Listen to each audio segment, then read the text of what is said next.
Did you know that the United States didn't join World War I until 3 years after it started? While Europe was tearing itself apart, America was sitting back like a friend watching drama unfold in a group chat. But that neutral stance didn't last long. Let's find out what finally dragged the US into one of history's bloodiest wars.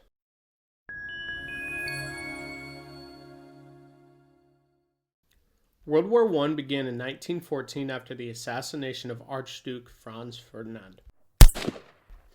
That single gunshot in Sarajevo set off a domino effect of alliances, pride, and paranoia.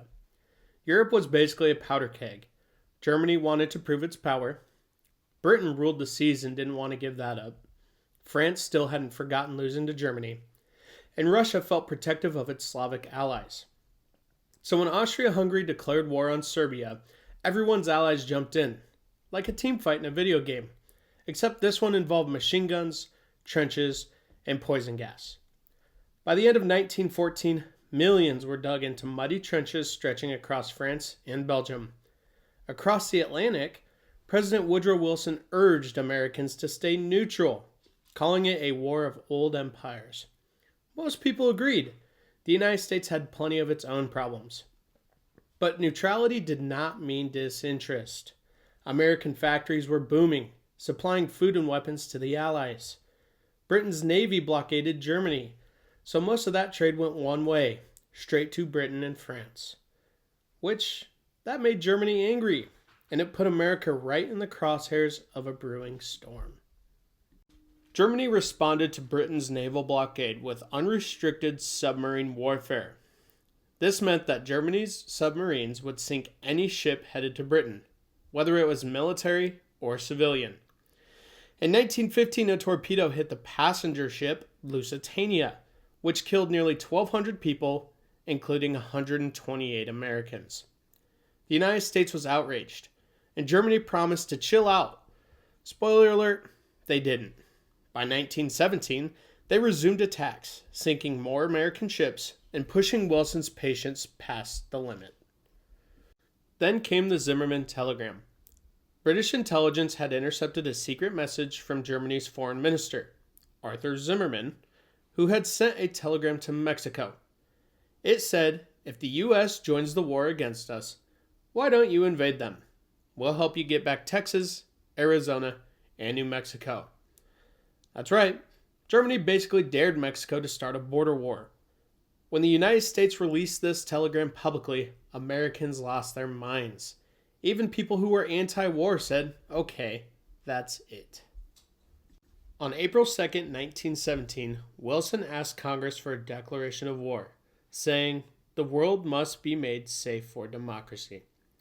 4 days later, the United States officially joined the Allies. American soldiers, nicknamed doughboys, began arriving in Europe by 1918. Their fresh troops, supplies, and morale helped tip the balance. America's entry to World War I turned the tide, but it also transformed the United States itself. The Selective Service Act drafted millions of men. Factories switched from consumer goods to weapons and uniforms. Women filled jobs in factories and served as nurses overseas, fueling momentum for the women's suffrage movement that succeeded in 1920. The government launched a massive propaganda campaign through the Committee on Public Information, also known as the CPI. Posters, films, and rallies urged citizens to buy war bonds and conserve resources. I Want You for the U.S. Army became one of the most famous posters of all time. Economically, the war changed everything. The U.S. went from debtor to global creditor, lending billions of dollars to Europe. And for the first time, America saw itself as a world power. By November 1918, more than 116,000 Americans were dead and 200,000 wounded. Their sacrifices marked a new era. The United States had stepped onto the world stage and would never again be truly neutral. So why did the U.S. join World War I? Because of sinking ships, secret telegrams, and one country that finally got tired of minding its own business. Wars may start over one bullet, but they spread when enough people stopped sitting on the sidelines. Thank you for watching Mr. Mustache History. And remember, history doesn't have to be boring. Make sure you like and subscribe.